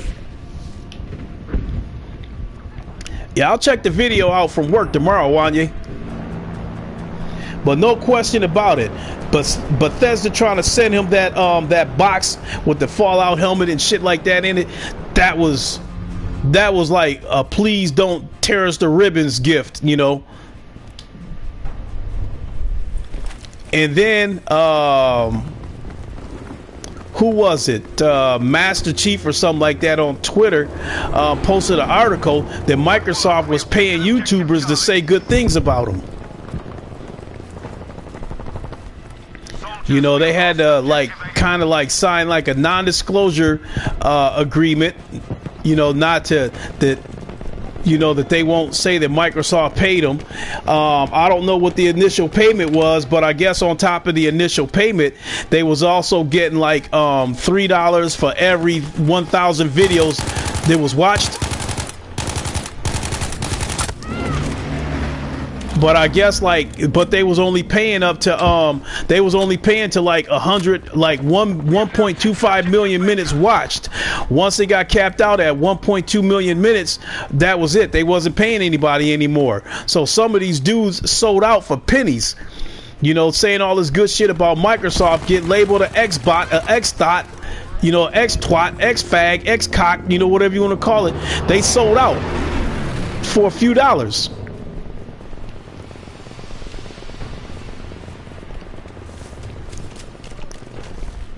Yeah, Crab Gamer, yeah. Matter of fact, he Crab Gamer liked one of my comments, right? Because he made a video of one of the most ridiculous things I ever heard. Before Sea of Thieves came out and everybody was trying to hype that shit up.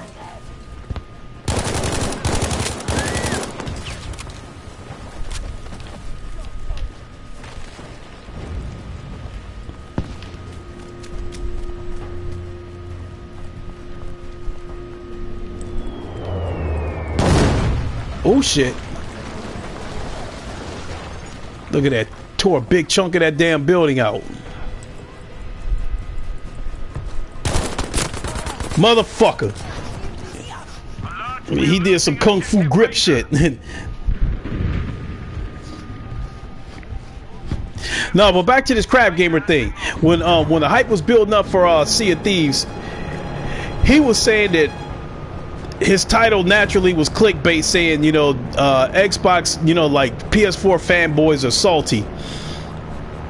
And so when I watched this video, he was saying that PS4 fanboys were trying to start a petition to have Sea of Thieves brought over to the PS4. And like, I went into his comment section and they had 9 signatures. So I went into his comment section and was like, dude, stop it. You know, and he gave me a like. And that comment got me like 70 likes on his video. So like, dude, no, like,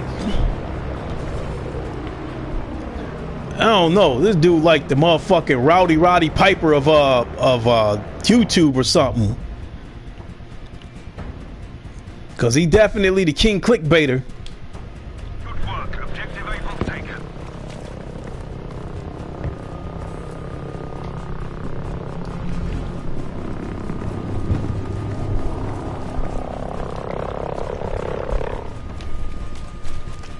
That was funny too, how he was crying about not getting an Xbox One X. You know, when Microsoft was sending all these Xbox One X's to people that had PlayStation channels. Maybe I need to take a side in this console war bullshit if I can get paid. Hey, Fatal Charade, one thing I did notice, I'm not gonna lie about it. Most of the Xbox subscribers, and I assume a lot of that has got to do with these Xbox wanting to be lied to. Then they don't have games to play. They're not playing games. And I think one of the reasons why a lot of the PlayStation channels don't have near as many subscribers as the Xbox channels is because people are playing games.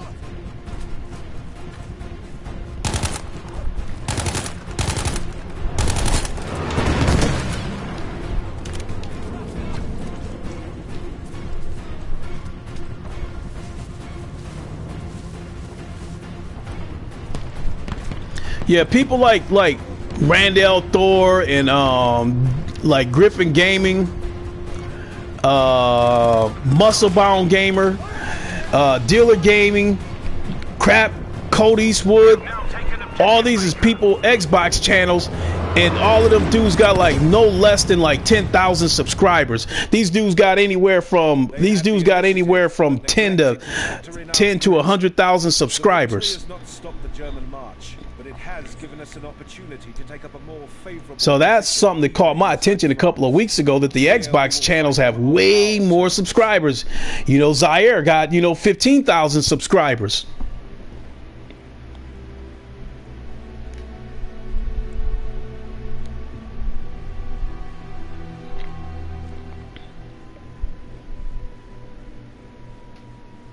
You know, and I heard Code Eastwood is a PC dude. So he joined the Xbox side to try to get, subscribers.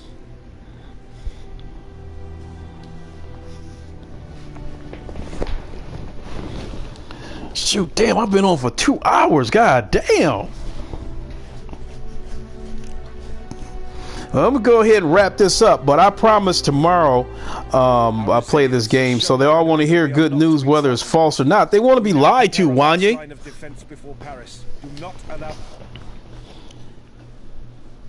You know, the Xbox want to be lied to.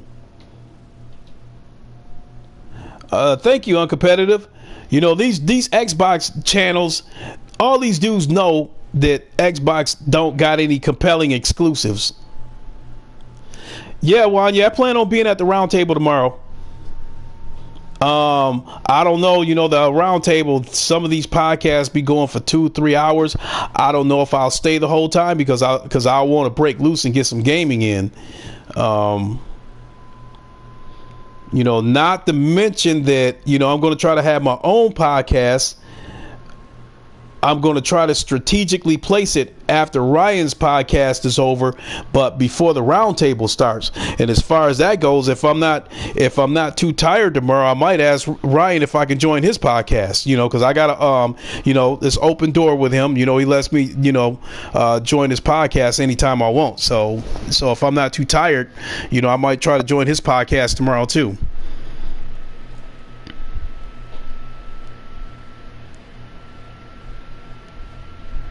You thinking of starting up your own podcast, Fatal Sharad? Well, shit, go ahead, man. Let it rip. Let me know if you get it started, man. I come on there. I come on there.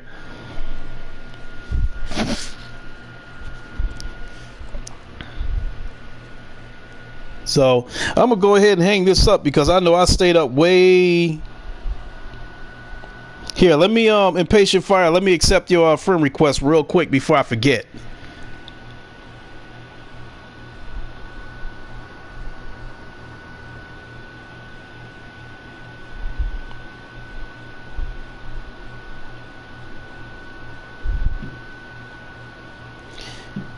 All right. Okay. So Impatient Fire and Money Man, I got both of you. No problem. So I'm gonna go ahead and shut this down. I'm gonna have an ice cold glass of mango juice and ginger ale mixed, and I think I'm gonna sit up and watch a couple of YouTube videos before I finally pack it in for the night. But thanks for watching, everybody. As always, I always appreciate kicking it with you guys. I definitely enjoy it. And in terms of a subscriber count, yes, my channel keeps growing, great, but I'm definitely fine with where it's at. The only way I would probably say my biggest reason for wanting to have a huge channel where I got like maybe 3,000 or 4,000 subscribers is so I can get those free codes from developers, because I'm starting to find out that people like Polish Paul, PSVR Frank, PSVR Without Parole, I think Petrifying Pumpkins, maybe Shughead Gaming. These are all the bigger YouTube channels when it comes to promoting the PlayStation VR, and all these dudes get codes from the developers, so they getting all these games and don't have to pay for them. That would be my biggest reason for wanting to have a bigger channel. But other than that, I'm fine with where it's at, because right now it's manageable in terms of talking to all of you guys, you know. But you jump up to where you got like 50,000 subscribers or something like that, you not, you know, and you go live, you're not going to be able to answer everybody, because, you know, comments is just going to go flooding in left and right. You wouldn't be able to keep up with all of it. But right now, you know, it's manageable right now. You know, comments constantly come in, but I'm able to answer the majority of them. So, and I definitely like that. So with that being said, you know, y'all the greatest, man. Y'all the best. I feel that I got the best, you know, the best chat section on YouTube. So I definitely appreciate all of you guys. I'm gonna go ahead and wrap it up for the night and go watch a couple of videos before I shut it down for good. And you know, whether I have my own podcast or not, definitely look for me on the round table. I will try to have my own podcast tomorrow though. So with that being said, you know, give it a like. Lock the door on your way out, and thanks for watching me fight for Wakanda's freedom. I'll catch y'all later. Y'all have a good night, y'all.